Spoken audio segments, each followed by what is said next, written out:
Hi, welcome to my channel. Today I'm going to be sharing with you a mid-year curriculum review. I'm going to share some of my insights, some things that have been working really well. I don't think we're changing anything, so that's good. And so if you enjoyed this type of content and other homeschool and lifestyle content, please remember to subscribe and let's get into it. Okay, so if you have been around here a lot, you already know these few little details. But if you are new here, I'll just let you know. I have 6 kids and I homeschool the 4 oldest ones because I have a 2-year-old and an almost 6-month-old as well. So I have someone that's in 6th grade. I have a boy that's in 6th grade, a girl in 5th, a boy in 3rd, and a girl in 1st. And so I'm gonna be sharing some of their curriculum, and they're not all doing curriculum that's at their grade level. Some are a little bit more advanced, some are not. So I'm gonna go through a few things and just share insights. I'm not gonna go into details with everything with every child because that would be forever. But I just want to let you know kind of some of our insights. First of all, for math, we've been using Simply Good and the Beautiful Math, and we love it so much. We love it so much. And I have been waiting for Math 7 to come out. I have it because my 6th grader is almost done with Math 6 from the Good and the Beautiful. They're Simply Good and the Beautiful Math. And so I've been waiting for this to come out so that we could give it a try. So I have it here. It's the 4 course books, and then there's an answer and solutions book back here. And I'm really excited about this. I don't know exactly. I know some people are saying that it's sort of pre-algebra, but I've also heard that the Good and the Beautiful is coming out with like a pre-algebra course that's named that, basically. I don't have any idea what deadlines or anything are for that. That's just what I've heard. So I'm not exactly sure all that this covers. So we'll see after this next school year, and he'll probably start this before the fall, but we'll see how well he is prepared for either pre-algebra or maybe he'll just test right into algebra. So we'll see how that goes, but I'm really excited about that for him. And then the other thing that's new with us with math, I guess, is that my 3rd grader has been working on 4th grade math, and he's almost done. He's on the last part of it. That's all just like puzzles and games. So he's gonna be moving into 5th grade. I move my kids at their own pace. If they're ready to jump up another level, then that's what we do. I don't just finish it at the end of the year and then start it in the fall. And so he will be starting this probably next week, I assume. And so I already have it. You know, it comes with the mental math section, but I just can't even say enough good things about their math. Me and my husband are math people. My husband's minor is in math, and we just love it so much. And my kids have been doing really well with it.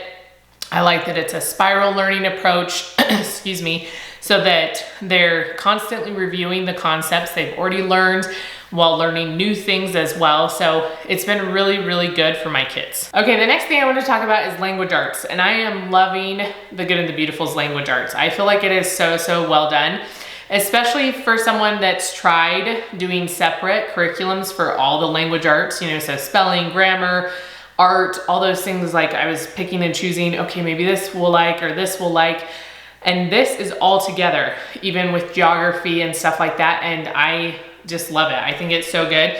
So my older 2 kids are on level 5, my 5th and 6th grader. My 6th grader is high functioning autistic. And so with some of these things, like this is about as hard as it could be for him. If we went to level 6, I feel like it would be way too frustrating. So level 5 has been working well, and it's just perfect for my 5th grader. We just started level 5 in January because last year, a year ago, we were switching out all the curriculum because we just had a lot of things that wasn't working for us, and this has been working really well.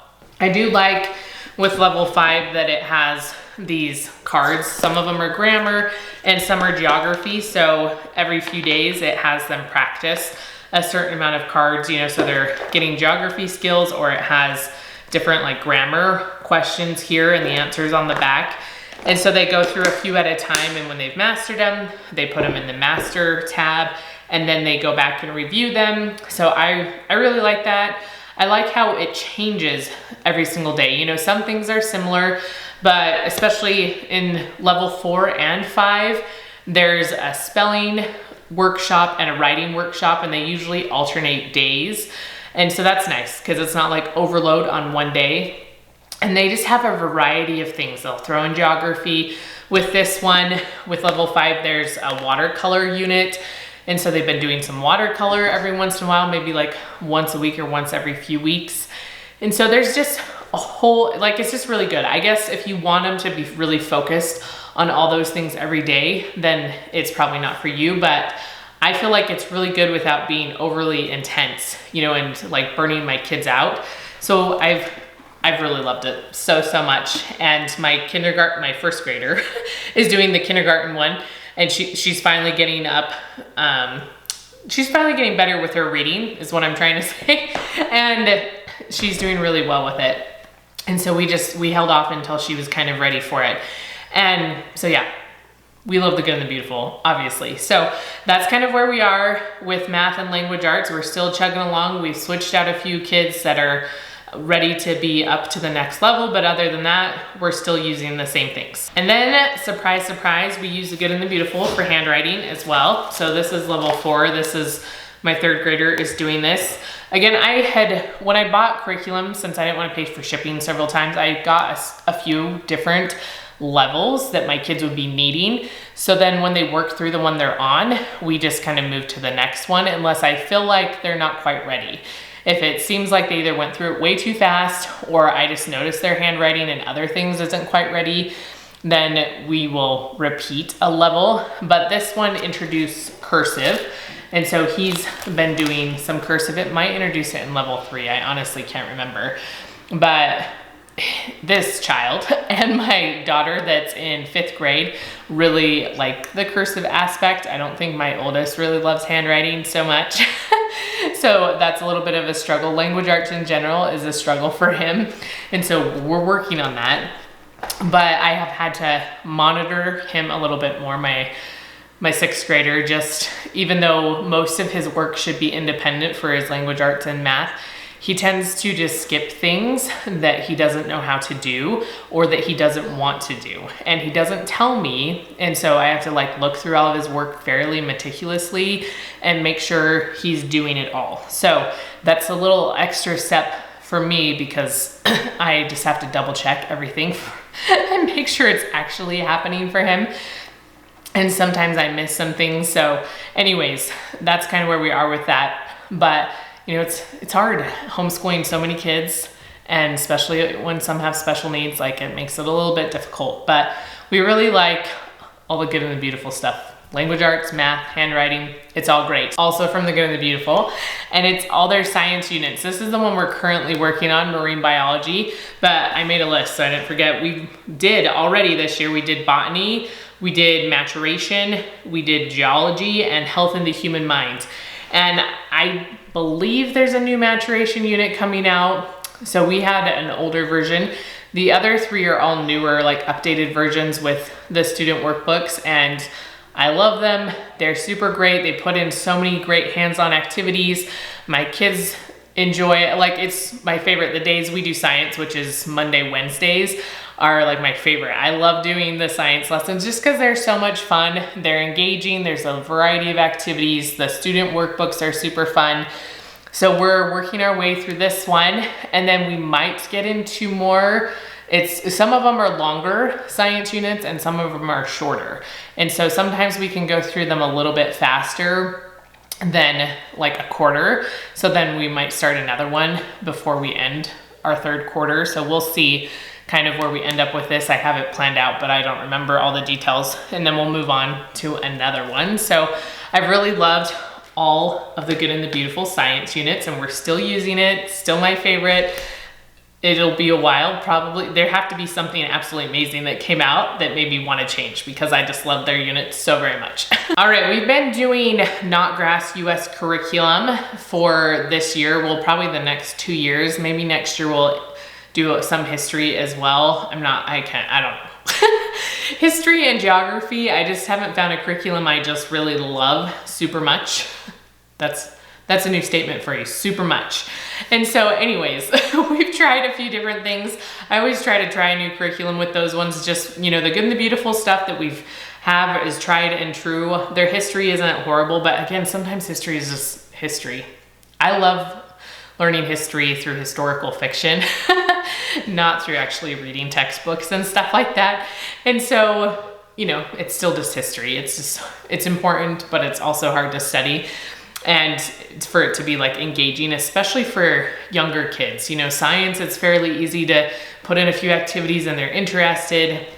And I feel like this book does a pretty good job at providing interesting facts about the states, which is what I like. It's not just this long dialogue or anything like that. So each state, we go through a state a week basically, because Tuesday, Thursdays is when we do it. So we just finished Kentucky, but it'll have like 2 days. So here's Kentucky the first day, and it has just quick paragraphs about some of the fun like facts about Kentucky. And then the second day always has some sort of story about Kentucky, which is fun. So it has a poem. And then over here, it talked about pack horse librarians, which was a cool story to learn about.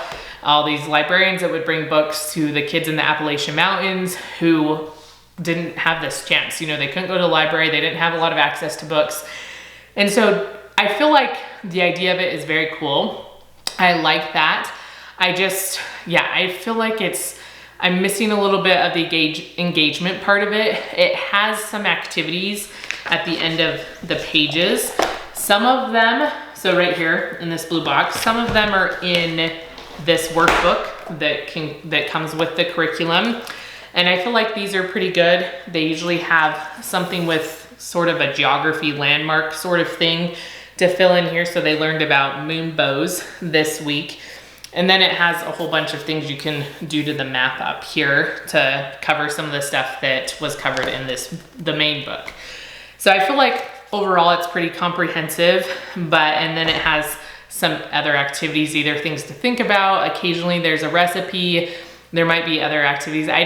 They're not as simple activities as like the science ones. So I personally am less prone to do them. That's just me. So I still think the curriculum is good. Not my favorite, but it's also not bad either. And I have my card over here so I can just pull everything. I do like the literature aspect. So you can buy the literature books that go with the US geography curriculum. And then every section, basically, of the United States you study, there's a book that goes along with it. So right now we're doing the Cherokee Trail of Tears. I actually feel like this is one of the better books we've read. This is the 4th one, I think, out of like we're on, you know, in Kentucky in that area, which is why we're reading this one. But some of the chapters are longer in some of the books and some are shorter. I guess it kind of depends how quickly you have to get through it. But anyways, this one's been just short snippets every day, but it's getting a little bit more intense with the Native Americans having to leave their homes. And so my kids are like, why are they doing that? Why is that happening? So I feel like out of all the books, this one is like had them asking the most questions about it and wondering what was going on. So I feel like that's good. I really do like that there is a literature component to the book. I feel like that's really great. And then just another like supplementary thing I've mentioned before, and we do it occasionally, usually once a week, is from Jessica from the Waldock Way.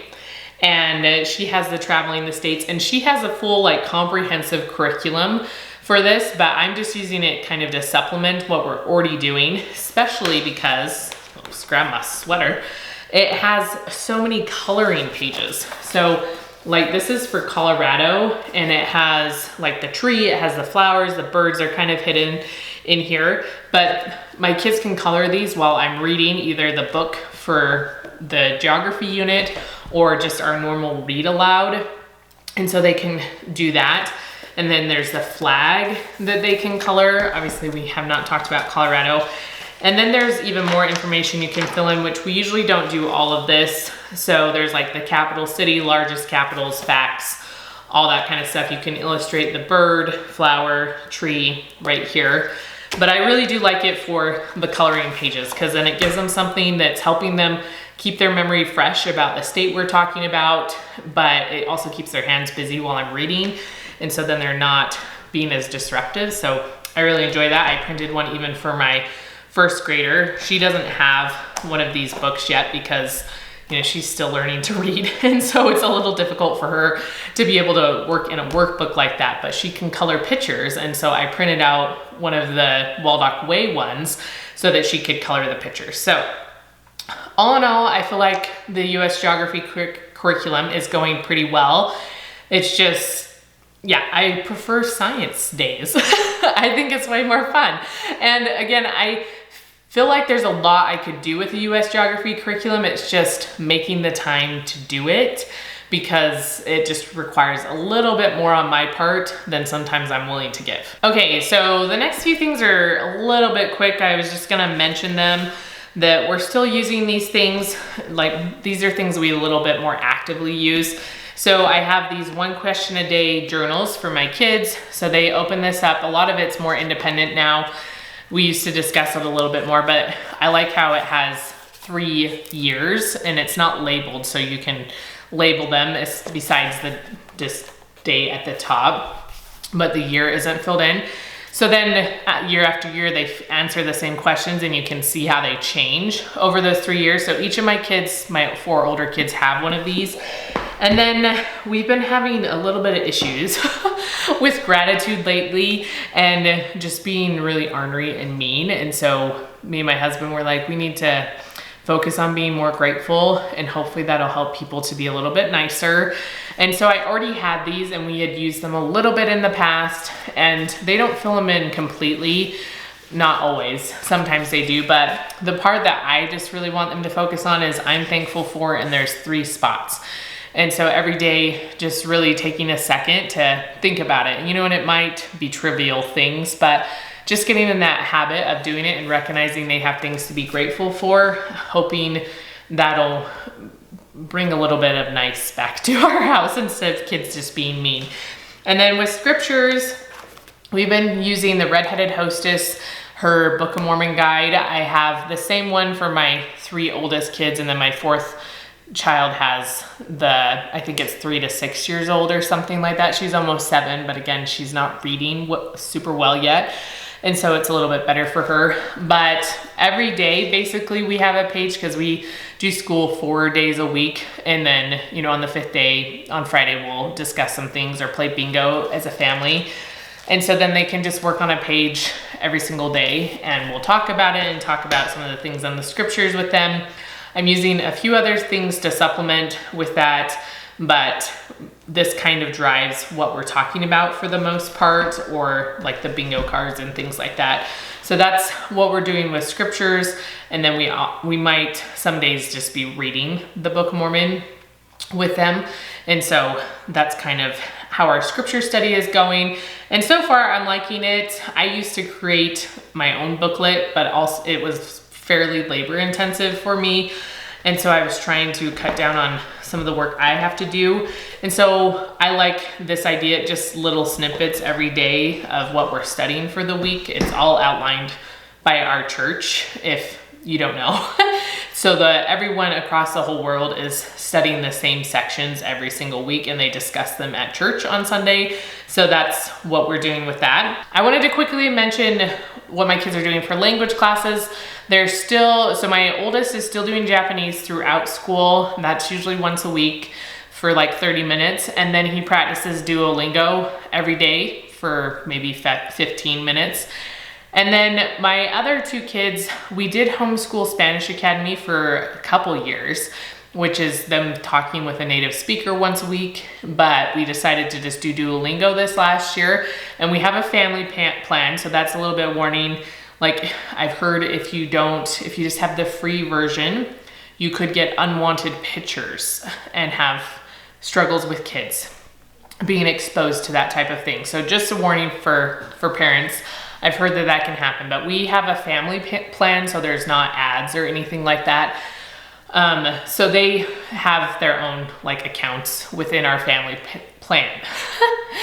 I can talk. And so they do that, and It's been really good actually, because since they can't spell the Spanish words, they use the like speak to text. Is that what it's even called? I don't know. Like on the phone. And so they just use one of our old phones to do it. And so they have to actually say it correctly for the phone to understand what it's supposed to write. And so they're actually getting better at pronouncing things. And just the other night, or maybe it was last night, my daughter and son, so my 5th grader and my 3rd grader, the ones doing Spanish, they were talking to each other and carrying on this conversation. My husband understands all of it because he speaks Spanish as well. So anyway, it was just really funny. So far it's been really good. I feel like they've learned a lot more from doing Duolingo than they had learned from the Homeschool Spanish Academy. So, but nothing, like we love doing the Homeschool Spanish Academy, but I feel like it's just been really good for them to practice saying things aloud and having to notice how to correct the sounds and stuff. So that kind of practice, I think them coupled together would also be pretty good. But that's what we've been doing. And then for grammar, my 5th grader has been doing the Fix-It grammar, and she's been pretty good about actually doing it.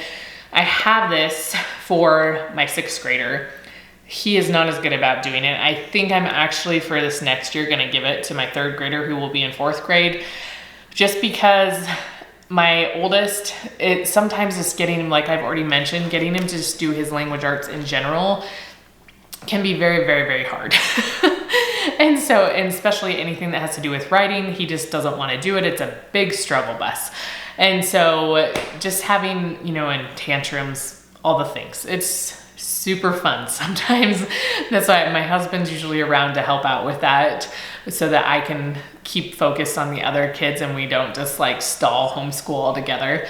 But it can be a big struggle sometimes. And so I was like, okay, I'm not gonna push it and we're not gonna add another thing. I think I'm just gonna give it to my 3rd grader who's gonna be in 4th grade, because I don't think he's hardly used this book. But the whole point of this, even though The Good and the Beautiful has really good language arts and they teach a lot of grammar as well, is just to get them extra practice. And they're only doing like 1 or 2 pages a day and going through this stuff. And this is stuff that there is an answer book. I have it, but my husband can also check it because grammar is not a strong point of mine, which maybe is why I'm having them work on it more, because it's really a struggle for me. So anyways, and then the last thing I want to mention is typing.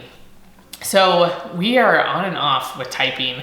It's so hard. We use The Good and the Beautiful's typing. We have used typing.com before, and I'm kind of like torn what to do. Most of the time we just don't remember, and I have so much going on while we're doing homeschool that I'm like, wait, did we get everything? And so I don't know, my kids like typing.com because of the games, but then that was all that they were motivated to do. They weren't actually learning to type because they just want to play the games, and I'm like, you can't play the games if you don't know how to type. And so I think that maybe I might have them do they practice typing twice a week for like 20 minutes. So maybe do The Good and the Beautiful, yes, that's what I mean. I'm like, wait, is that what I mean? I just say The Good and the Beautiful so much, we don't have any other curriculum besides that. So they're typing. So I think I might have them do that once a week, and then maybe do typing.com. And then if they can play some games that might be at their level, and see if that helps us be a little bit more motivated to do it. I'm undecided, but that's kind of maybe what I'll be changing to see if we can actually get through it a little bit better. All right, that was my mid-year curriculum review. I hope you enjoyed it. It was kind of a lot and kind of not at the same time. Like, I didn't give details for every little thing that all my kids are going through, but that's what we're doing. That's what we're keeping. And the one little thing that we might be changing with typing. But if you enjoy this type of content, please remember to give me a thumbs up and comment down below what curriculums you're loving, maybe something you're changing. I would love to hear how homeschool is going for you in the middle of the school year. And I will see you next time.